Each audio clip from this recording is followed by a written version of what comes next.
அண்ணா அமைச்சரவை எல்லாம் ஃபிக்ஸ்டு தான், எல்லாம் மினிஸ்டர் போஸ்ட் கிஸ்டர் எல்லாம் ஃபைனலைஸ்டு, அவ்வளோதான். அடே இன்னும் பிரச்சாரமே ஆரம்பிக்கல. இருண்ணா, முதலமைச்சர் வந்து கேப்டன், அப்புறம் துணை முதல்வர் வந்து கருப்பு துண்டுக்காரரு, ஐயோ பாவம். அப்புறம் எஜுகேஷன் அண்ட் லா வந்து சிறுத்தை கட்சிக்காரரு. ஓ, அவரு கொடுத்துட்டாங்களா? அப்புறம் இது வந்து நிதித்துறை வந்து சேப்பு சட்டக்காரங்க. ஓ, அப்புறம் கூட்டணி இல்லாத கட்சி கூட வர ரெடியா இருந்தா வேளாண்மை துறை தான் சொல்லிக்கிறாங்க. டேய் காலையில போட்டுட்டியா இல்ல சாயந்தரம் தான் போட்டியா?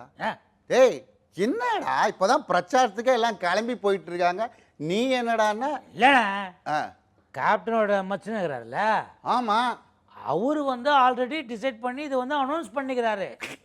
ஆனா அப்புறம் தான் அவருக்கு தெரிஞ்சது நம்ம தூங்கி எழுந்துக்கிறோம், இன்னும் எலெக்ஷனே நடக்கல அப்படின்ட்டு ரியலைஸ் பண்ணிக்கிறாரு.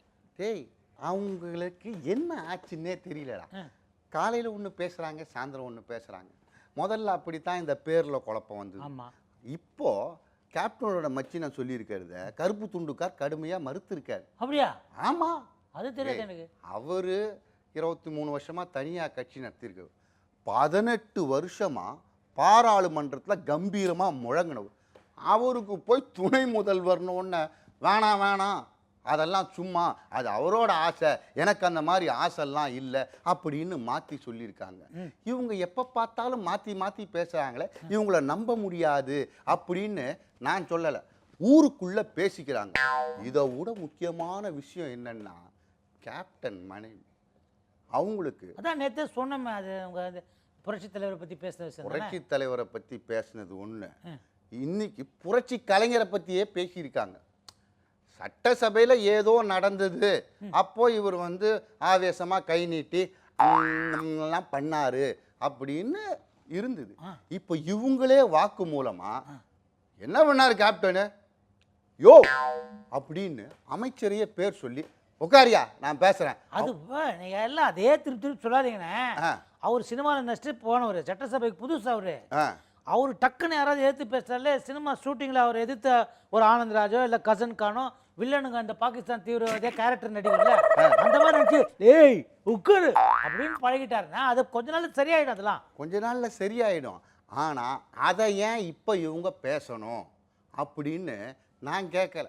ஊருக்குள்ள பேசிக்கிறாங்கடா. ஊருக்குள்ள இன்னொன்று பேசிக்கிறாங்களே, என்ன?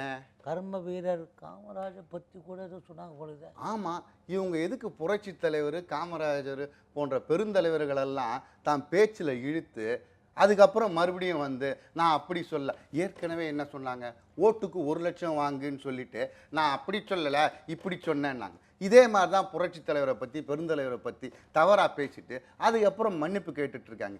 இவங்களுக்கு என்ன ஆச்சுன்னு தெரியாமல் ஜனங்கள்லாம் மண்டையை போட்டு குழப்பிட்டு இருக்காங்க. இப்போது அப்படிப்பட்ட பெருந்தலைவர்களோட உண்மையான தொண்டர்கள்லாம் கிளம்பி எழுந்துட்டாங்க. அவங்க வந்து இந்த கூட்டணியை பார்த்து ஒரு கேள்வி கேட்குறாங்க. திராவிட கட்சி 50 ஆண்டுகள் இருந்தது, இந்த 50 ஆண்டுகளில் நாடு சீரழிஞ்சு போச்சு அப்படின்னு சொல்கிறாங்கல்ல. இந்த 50 ஆண்டில் 13 வருஷம் புரட்சி தலைவர் ஆண்டிருக்காரு. ஆமாம், ஒரு வருஷம் இவர் இல்லை அறிஞர் பேரறிஞர் 1 வருஷம் 11 மாதம் ஆண்டிருக்காரு. இப்போ இது ரெண்டுத்தையும் சேர்த்தா கிட்டத்தட்ட 15 வருஷம் வருது. இவங்க 2 பேரும் நாட்டை சீரழிச்சாங்களா இல்லையா அப்படின்றத கேப்டன் மனைவி கூட சொல்ல வேணாம்பா. ஆனால் கருப்பு துண்டுக்காருக்கு அந்த பொறுப்பு வேணும்ன்ட்டு நான் சொல்லலை, ஊருக்குள்ளே பேசிக்கிறாங்க. கரெக்டாக தான் பேசிக்கிறாங்கன்னு எனக்கு தோணுது. அது என்ன கேட்டால் கொஞ்ச நாள் எல்லா கட்சிகளுமே இந்த பெருந்தலைவர்கள் முன்னால் வந்து சாதனையாளர்கள் அரசியல் அவங்கள பற்றிலாம் இழுக்காமல் இவங்களுடைய பிரச்சனைகள் மட்டும் பேசினா நான் வடக்கமும் இருந்ததுன்னா நல்லதுன்னு ஊருக்குள்ளே பேசிக்கிறாங்க. எல்லா கட்சியிலையும் இப்போ தொகுதி பங்கீடு நடந்துட்டு இருக்கு. அதான் ரொம்ப நாளாக நடந்துகிட்டே இருக்குது. அதில் பயங்கர உரசல்கள் வேற நடந்துகிட்டு இருக்கு. அதுவும் நடந்துக்கிட்டே தான் இருக்குது. ஆனால் தேசிய கட்சி மத்தியில் ஆள்ற கட்சி அங்கே நடக்கிற தொகுதி உடன்பாடு தான் பயங்கர ஷாக்கிங்காக இருக்குதான். அப்படியா? ஆமாம், பெரிய கட்சிகளெல்லாம் எப்படியோ தூண்டில் போட்டு பார்த்து அவங்கெல்லாம் வரலன்ட்டு உதிரி கட்சிகளெல்லாம் கூப்பிட்டு அவங்க ஒரு கூட்டணியை அமைச்சாங்க. நிறைய உதிரி கட்சிங்க இருக்குது. ஆமாம், தொகுதி இங்கேயும் பேசினாங்க. இதில் நம்ம ஹாஸ்பிட்டல்லாம் வச்சிருக்காரு வேந்தர், அவர் தான் கட்சிக்கு எத்தனை சீட்டு கொடுப்பீங்க, இவங்க 10 15 அப்படின்னு நினச்சிட்டு உட்காந்துருக்காங்க. அவர் எனக்கு அதிக ஆசை இல்லைங்க, ஒரு 90 சீட்டு கொடுங்கன்னு கேட்டிருக்காரு. 90 இல்லை 90 சீட்டு. இதுதான் கேட்டான். ஐயோ உனக்கு ஆங்கில அறிவும் கிடையாது, அரசியல் அறிவும் கிடையாது. ஏண்டா 90 சீட்டு கேட்டிருக்காரு. இன்னொரு உதிரி கட்சி 40 சீட்டு கேட்டிருக்கு. 40 சீட்டுனா நீங்கள் 40 கொடுத்துறாதீங்க, 30 போதும் அப்படின்னு சொல்லியிருக்காங்க. கொஞ்சம் வெயிட் பண்ண, ஒரு சின்ன அரித்மெட்டிக்கல் கால்குலேஷன் போடுறேன்.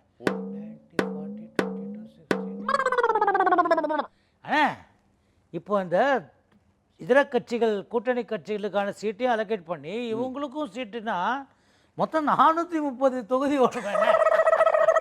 அதனால அந்த காவி கட்சியில் இருக்க மேலிட தலைவர்கள்லாம் சட்டமன்ற தேர்தல் இங்கே நடக்குது, எல்லாருக்கும் தொகுதியை கொடுத்துட்டு நாங்கள் என்ன பக்கத்து மாநிலத்திலையா போய் நிற்க முடியும் அப்படின்னு வருத்தத்தில் இருக்கிறதா நீ சொல்ற. ஊருக்குள்ள பேசிக்கிறாங்க. சரி அதை விட காவி கட்சின்னு சொல்லிட்டு யூஸ்லாம் நல்லா சாலையெல்லாம் போட்டுன்னு வருவேன், காவி துண்டு போட்டுன்னு வந்துக்கிறேன், அப்படி அப்படியே அங்கே கூட்டணியில் கூப்பிட்றாங்கன்னு போய் சேர்ந்துட போகிறேன். இருக்கிறது 2 துண்டு தான்டா, அதை துவைச்சி போட்டிருக்கேன்.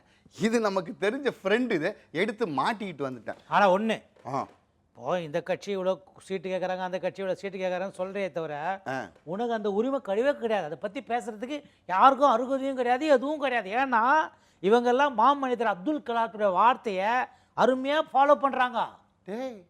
தொகுதி உடன்பாடுக்கும் சீட்டு பிரிவினைக்கும் மாமனிதர் அப்துல் கலாமுக்கும் என்னடா சம்பந்தம்? அப்துல் கலாம் ஐயா தானே சொன்னாரு. என்ன சொன்னாரு? கனவு காணுங்கள்னு.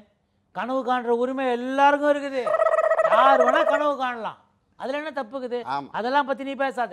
அவங்க கனவை நம்ம ஏன்டா கலைக்கிறோம்? முக்கியமான விஷயம், ஒரு அதிர்ச்சிகரமான திருப்பு முனை நடந்திருக்கு. என்னது? நம்ம தென்னந்தோப்பு கட்சிக்காரர் இருக்கார்ல, அவரு இது வரைக்கும் அடுத்த வாரம் சொல்றேன் அப்படின்னு சொல்லிட்டு இருந்தார். எவ்வளவு நாள் ஆயிடுச்சு பாரு. இப்ப மாத்திட்டாரு. என்ன சொல்றாரு? அடுத்த மாதம் சொல்றேன்றாரு. எலெக்ஷனே முடிஞ்சிடுமே. அதான் ஜனங்கள்லாம் அடுத்த தேர்தலுக்குள்ளேயாவது சொல்லிடுங்க அப்படின்னு கேட்டுட்டு இருக்காங்க. ஆமா, அவங்ககிட்ட முக்கியமான விஷயம் கேட்கணும். நான் ரோட்ல நடந்து போனா தென்னந்தோப்பு கட்சிக்காரங்க வந்து சாங் டெடிகேட் பண்ணலன்னு கேட்குறாங்கன்னு சொன்னேன். சாங் டெடிகேட் பண்ணேன். இந்த விளையாட்டுக்கு நான் நீ ஒரு நேர்காணல், மியூசிக்கல் நேர்காணல் பண்ணால் அது விபரீதமாக போச்சு.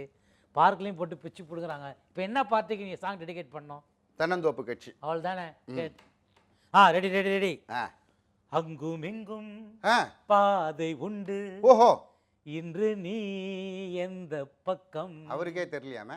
ஞாயிறுண்டு திங்கள் உண்டு, எந்த நாள் உந்த நாளோ. ஓஹோ, வாரத்தில் 7 நாள் இருக்கு, ஏதாவது ஒரு நாள்லையாவது சொல்லிட்டு அவர் சட்டுன்னு எந்த பக்கம் போறாருன்னு அறிவிச்சாருன்னா மக்கள் கொஞ்சம் ரிலாக்ஸா இருப்பாங்க. அடே என்ன வந்து ஸ்டைலா போஸ்ட் கொடுக்குறான், ஆனா இவனை பார்த்தாலும் ஒரு கெத்தா தான் இருக்கான். கனவு காண எல்லாருக்கும் உரிமை இருக்குல்ல, அப்போ எனக்கும் இருக்குல்ல. நான் மட்டும் அமைச்சரவை அமைச்சேன்னு வச்சுக்கேன், இவனுக்கு ஒரு ஆள் எப்படி அமைச்சரவை? இல்லடா, நீங்க எல்லாம் இருக்கீங்கல்ல, மற்றும் நம் உறவினர்கள். அதனால இவனுக்கு பால் வளத்துறை கொடுத்துடலாம். என்னடா பிடிக்குதா இல்லையா? சரி, பன் வளத்துறை, பழ வளத்துறை ஏதாவது வச்சு தொலைடா. நிறுத்துக்கோ. முதல்ல கோழியை புடிங்க, அத குருமா வைக்கலாமா குழம்பு வைக்கலாமான்னு யோசிக்கலாம். அப்புறமா யோசிக்கலாம்னா பஞ்சரான்னு போயின நாய் என்ன மாதிரி பஞ்ச் அடிக்குது பத்தியா?